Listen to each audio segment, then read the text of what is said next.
Hello everyone. As from tomorrow, new financial series is coming.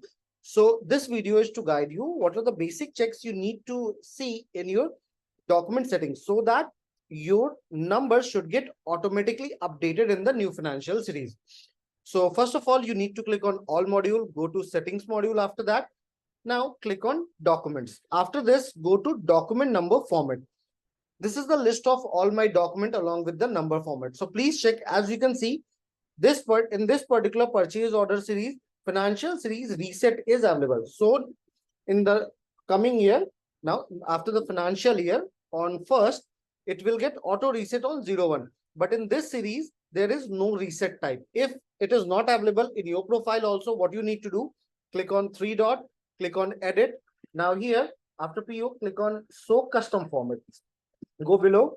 You can very well copy from financial year P1, financial year P2. So I will simply copy the financial year P2, paste it here.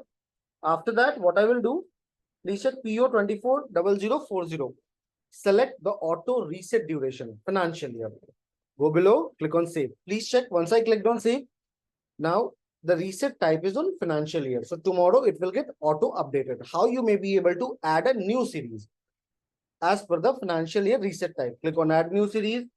Here, I will just provide the PO. Then after, I will mention a dot. Click on show custom format. Go below. Here is the financial year P1. I will copy it here. Then I will copy the financial year P2. Mention it. After that, if this is 0, you can mention 01.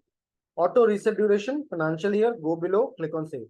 Now, please check a new purchase order series is added along with the financial year reset with the 0001. So this is how you may be able to check and edit the same so that tomorrow your document number will get changed as per the financial year. I hope this video will be helpful to you. Have a good day ahead.